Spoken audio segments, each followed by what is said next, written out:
जंगल के किनारे मिन्नी बिल्ली अपने 3 नन्हे बच्चों के साथ खेल रही थी। तभी झाड़ियों में से एक चालाक लोमड़ी धीरे धीरे बाहर आई और बच्चों पर झपटने ही वाली थी, लेकिन मिन्नी बिजली की तरह कूदी, जोर से फुफकारी और लोमड़ी डर कर भाग गई। बच्चे मिन्नी से लिपटकर सुरक्षित महसूस करने लगे, लेकिन थोड़ी देर बाद मिन्नी की आंखों में आंसू आ गए। वो बोली, मैंने अपने बच्चों को बचा लिया, पर किसी ने लाइक, सब्सक्राइब और शेयर ही नहीं किया। बच्चे उसे देखकर म्याऊं म्याऊं करने लगे, जैसे कह रहे हो, मम्मी अब तो सब करेंगे। सूखी जमीन पर एक अनोखा अमरूद का पेड़ लगा था। एक लड़की आई और पेड़ से अमरूद तोड़ लिए। तभी उसका शरीर अमरूद के पेड़ जैसा बनने लगा। डर कर वह गांव वालों के पास मदद मांगने गई, लेकिन किसी ने मदद नहीं की। रोते हुए वह जंगल में चली गई और पूरी तरह पेड़ बन गई। तभी जंगल में घूमता एक कबूतर आया। उसने देखा और लड़की पर पानी डाल दिया। पानी पड़ते ही लड़की ठीक हो गई, लेकिन किसी ने भी लाइक सब्सक्राइब नहीं किया। यह देखकर लड़की फिर से रोने लगी।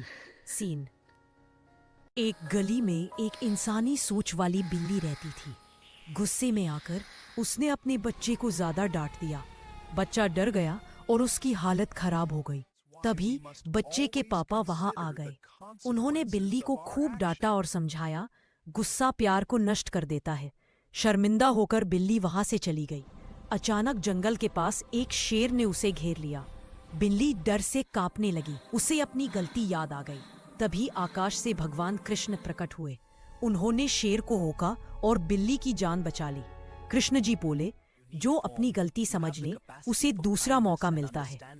आप लोगों ने लाइक सब्सक्राइब नहीं किया, लेकिन भगवान फिर भी दया करते हैं। एक दिन बिल्लू के पापा बिल्लू को बाय कहकर ऑफिस चले जाते हैं। तभी काला बिल्ला बिल्लू को किडनैप करने आता है। बिल्लू यह देख लेता है।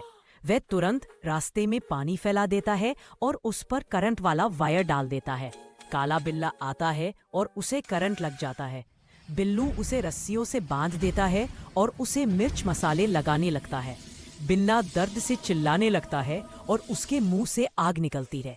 यह सब देखकर बिल्लू बहुत खुश होता है और जोर जोर से हंसते हुए कहता है, जो लोग मेरी कहानी देख रहे हैं जल्दी से लाइक और सब्सक्राइब कर दो। सड़क पर एक छोटा सा पिल्ला जान बचाकर भाग रहा था। पीछे से एक आदमी लाठी उठाकर उसका पीछा कर रहा था। पिल्ले की आंखों में डर था, सांसें तेज चल रही थी, छोटे छोटे पैर कांपते हुए दौड़ रहे थे। भागते भागते पिल्ला एक किसान के पास पहुंच गया। किसान ने उसे अपनी गोद में उठा लिया। पिल्ला रोते हुए बोला, कोई तो लाइक और सब्सक्राइब कर दो।